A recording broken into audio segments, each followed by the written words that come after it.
the Utah Jazz right now Mm. are 21-20, but that's not what's important. Right now, they are 12-3 in the last 15 games. I feel like I know the reason for that, but I'm gonna let you go first. Man, Collin Sexton, since becoming a full-time starter, has kind of really turned it around for them. That's the reason I had. No, definitely. But like, he's not the engine. It's Mhm. Lauri Markkanen. We all know Yeah. that he's the all-star, the off-ball movement, the shooting, the unselfishness. He's one of the most unique players in the NBA. Just Mhm. 7-footer, can score. So much of his game is off the ball, just Yeah. cuts, reads, screens, pops, pick and pop. Like, a lot has been made over the years about those Clay 50-point games where he Mhm. took like 11 dribbles total. That's, Lauri's doing that constantly, not Yeah. dribbling at all, and getting so much of his off the ball as a threat, making the game real easy for them. But yeah, Collin Sexton, since becoming a full-time starter, and this isn't including tonight's game, we're on January 14th, Mhm. but 21.5 points per game, 2.6 rebounds, 4.8 assists, 1.1 stocks. He's getting 76.9% rim at the rim on about 4 attempts, 41 per mid range on about 5.5 attempts, 39% from 3 on about 4 attempts. Like, that's a 63.7% true shooting percentage. Utah has a 121.6 offensive rating with Sexton on. This starting lineup change has really done it. And another guy, Chris Dunn, Oh guy yeah. who, we've both loved him since he came into the league. Defensively, just a menace. Him and Sexton have been a great backcourt, and Dunn's just been a menace defensively. Mhm. Unsung hero too. I want to give a shout out to Simone Fontecchio, the Italian stallion. Yeah. I don't know if that's his real nickname, but we'll go with it. He's Italian. he's been phenomenal for them. Just his off ball movement, his shooting, his high level IQ. Mhm. I remember he cooked Miami one game last year. That's the first time I heard of him. And then when I watched the World Cup and he was on Team Italy, and I was like, damn, this guy really knows how to play basketball. Like, he's just high IQ player. And I'm not surprised that he's carved out a nice starting role with the starters. And he's been a part of why they've been playing so well. And so we had the same reason. Well, you had more stuff with it, but I think the main reason has been Collin Sexton in the starting lineup. But I want to give a shout out to Will Hardy for that, because for me personally, for a while now, I feel like the league it's okay to move on from all right, this guy brings energy and he can score. You have to bring him off the bench. Right. I don't think that's really necessary anymore. I feel like now it should just be, because teams score so much and leads are already like difficult to keep. I think now you should just come out with the hardest punch first.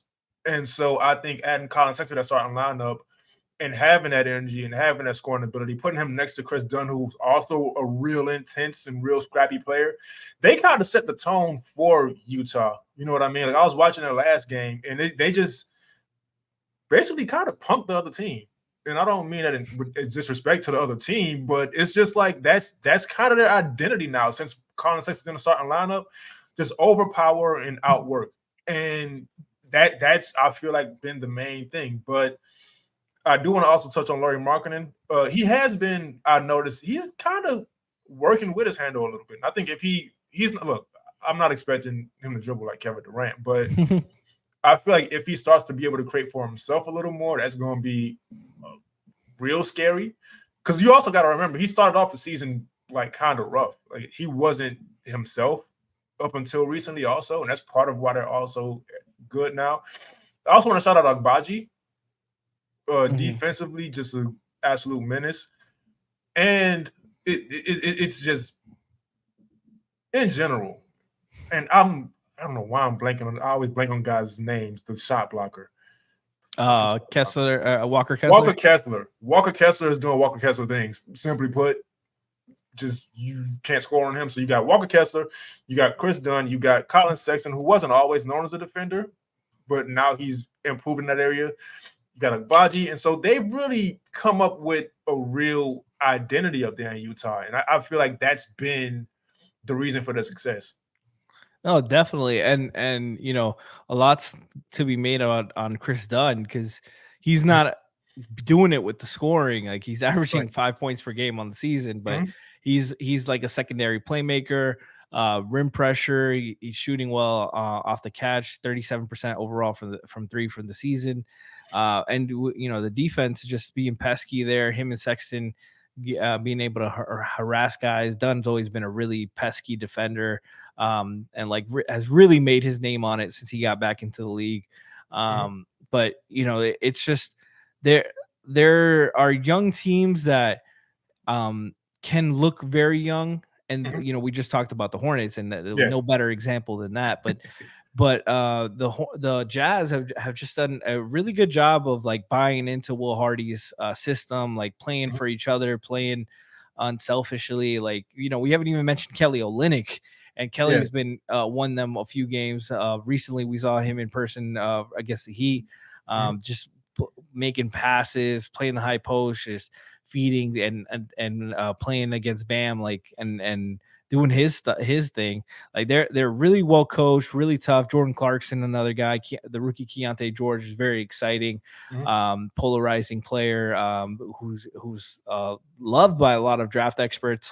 And he's definitely shown flashes, and I like that he gets to run the bench units and see what he's got. Taylor Horton Tucker's had a nice season.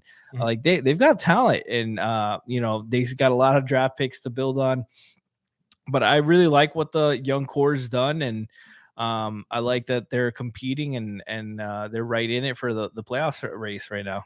And to expound on Kelly Olynyk, I think the importance of him is you don't have the quote unquote traditional playmaker on that team as far as point guards go. As we know, Chris Dunn is there to defend, Collin Sexton's there to score.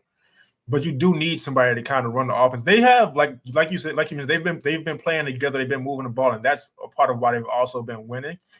Just the unselfishness, including Jordan Clarkson, who's not really known for sharing the ball, but credit to him for really buying in. Like, no, seriously, like he's really like, I don't like the term making his teammates better because that's kind of disrespectful to the teammates in a sense, but he's kind of not taking a step back either, but he's been really just a part of the offense. He hasn't like gone out of his way to try to score, try to whatever it is. He's gotten his points off.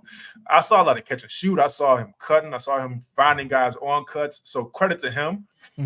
But also, Kelly Olynyk, like you said, he's being that hub. I think he's at like 5 assists a game right now, which we know as Heat fans pretty normal for Kelly Olynyk. Or 4 yeah, for real. No, and to add to your Jordan Clarkson, he leads the team in assists. Kelly's right behind him. And Keontae is tied with Kelly. Like they all share the ball, but like Clarkson leads the team at 5 assists. Like it's definitely a team unit. Everybody, they have 1, 2, 3, 4, 5, 6 guys that have averaged 3.9 assists or more. Man, and once again, I feel like nobody gives coaches credit, man. And I like nobody gives coaches credit, but it's difficult to go into, and Will Hardy's also not an experienced coach. He's not going in there with 15, 20 years of head coaching experience. So getting guys to buy in is still a difficult thing to do. And so, man, just huge credit to Will Hardy. He just got there, right before they traded Donovan Mitchell? Yeah, I think so. Or that same summer or something like that? I think it was the same summer, yeah. Same summer. So to get these guys to buy in after they've been in the league longer than him, Jordan Clarkson, like he seems young with like he's if I'm not mistaken, he has over a decade in the league, and it doesn't seem like it. But these are real, like he's a veteran. Like you have veterans and you also have young guys, both of which a lot of times have difficult times listening to coaches because the veterans kind of feel like they know what they're talking about, and the young guys just also are just, I don't know. I'm not going to sit here and I'm not going to beat a 31-year-old that says young people this, young people that, but credit to Will Hardy, man. He's really figured some stuff out. I don't know how deep of a threat they'll be in the West, though. But I know, at least for now, I've had a lot of fun watching the Utah Jazz. Absolutely. And on Clarkson, he's a sneaky 31 years old. He's the same age as us. 12 years in the league. Crazy enough. But yeah, the Jazz have been a lot of fun. Like I agree with you. I don't know how far they'll go in the playoffs. But they're definitely gonna be a tough out and I know a lot of other coaches are going to point to them and see like, hey, this is how we want to play. Like offensively, share the ball. Look how the ball movement. Look at these unselfish movements, like these cuts and fills. Like it's so hard to get your team at any level to play like this and to do it on the NBA level as a coach without a lot of respect and seniority on his name. Credit to the Jazz, credit to Will Hardy, and credit to the vets, like the vets and Mike Conley before he got traded was definitely a big part of that. But Clarkson's bought in, Kelly's bought in, Lauri Markkanen has made a name of himself in Utah, and credit to them. It's not easy to get that kind of buy-in.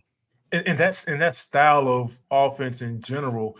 And we've always like kind of talked about this back in, well, I can't say back in because you're still with Heat, but back in my Heat days, like it's so difficult to stop a team that's so unselfish and moves the ball so much because there's not really much you can key in on, because in the NBA or really anywhere as a defense, you're going to give up something. It's just a matter of kind of hoping the other team doesn't figure out how to get to it.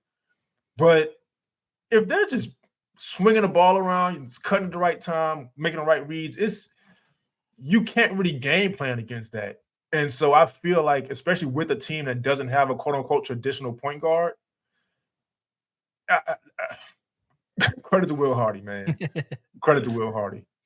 All love to them, man. It's great to see though, like because a lot has been made about the NBA kind of just being a 3-point heavy team, and I don't think enough has been made about how every team has to get theirs differently. And you mentioned they don't have that primary guy, that primary on-ball guy. They don't have that Steph Curry, running through screens, that he's the threat, and him and Clay's gravity opens up the looks for everybody else. They don't have the Damian Lillard on-ball guy who can pull it from wherever, and his gravity pulls the attention and opens shit up for everything else, for everyone else. They have to do it through movement, through off-ball movement, through screening, through cuts, through continuous unselfishness. And it's great to see it. Like I wish more, on the broadcast, they pointed this out more. They're one of the more fun teams to watch that, they're not going to wow you with athleticism and stuff, but if you want to watch some great unselfish basketball, the ball movement, the unselfishness, the cutting, the screening, they're so tough. Like when you're a good screening team, it is so damn hard to defend, and it opens up so much for everybody. Yeah, screens, I feel like, man, because it seems like such a small thing, but a good screen just opens, like you said, opens up so much. And it's just like, and as far as like the way the league is, it is a 3-point shooting league, even still, sort of. But what it is more than anything is a copycat league. And there's different trends. I'd say every 5 to 7 years, the game changes completely. And so I think with the Warriors kind of, I don't want to say on the way down because I like them, but they're getting older. Yeah, they're getting older. And I think teams also just kind of realize you need the personnel for that. Like you can't put up just this crazy amount of threes if you don't have generational 3-point shooters on your team. And so I want to give credit to the teams who figured that out. But the reason I said copycat league is because I feel like the Denver Nuggets are the team that's starting to change the NBA. Oh, yeah. And I've given credit to Nikola Jokic before, but I think it's the team in general, because of Jokic's ability. Now you have an Alperen Sengun, and you have the Rockets, who they still run their offense through Fred VanVleet at times, but it's kind of they move the ball around a lot. You got Utah, like you said, you got OKC moving the ball around. They're like, that's starting to become the league, and I can't wait until it fully takes over with that style, man, because that's my favorite style of basketball. Like back in the days, damn, I just said back in the days. But growing up watching the Spurs, and everybody would be like, man, the Spurs are boring. I'm like, y'all are crazy. They just like, have you seen? Anyway, man, like I don't want to get too deep into all that, but man.